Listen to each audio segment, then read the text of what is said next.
very little, actually, compared to other organs in our body. We're beginning to understand some of the fundamental principles about how neurons, that's those little cells in the brain, how they interact with one another. But what we don't know is the fundamental reasons about the connectivity of these neurons. So a human being's got about 85 million neurons in its brain, and the volume of the brain's about, well, I suppose if you put 2 pints of beer on a bar, that would be about the volume of the normal brain.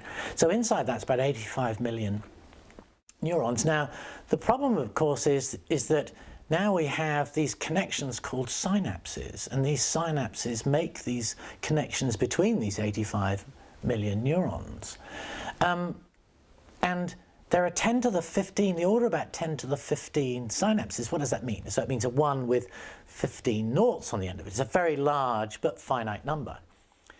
And we're beginning to understand how those neurons interact.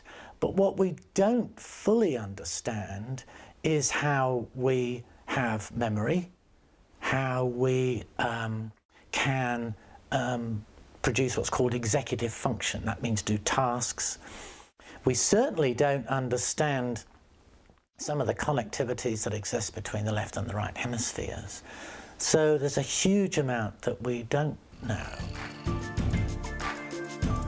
There certainly are some technologies that will provide advantages, certainly in the case of neurodegenerative diseases, and in some cases also those diseases caused by what's called ischemia in the brain, such as stroke. But it's going to be very interesting over the next 20, 30, 40, even 50 years to see what those advances are in terms of understanding what is clearly an incredibly complex organ within the body. There's some interesting experiments going on over in Cardiff and also in the UK and also in the US, where people are geographically distant. So take 2 people, they're geographically distant. One's got what's called an EEG cap, which means to say they can measure the electrical activity in the brain. And the other person, who's, as I said, geographically distant, but is connected via some internet connection, has what's called a transcranial magnetic stimulator, which is basically just a magnet coil stuck to their heads. And it can induce a magnetic field and therefore alter and increase or decrease the activity in certain parts of the brain. So one person is thinking about, say, tapping their finger, and the other person is actually induced to do that. Well, firstly, we're not really sure whether that works for all people. It may just work for these 2 people.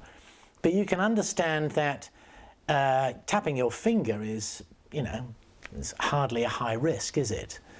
But if you place a gun in a person's hand, then there are some real issues that technology and science, as it always has done, has to answer. What would you think if I knew what you were thinking? That's a very, very hard question to answer. And it may very well be that we might get there.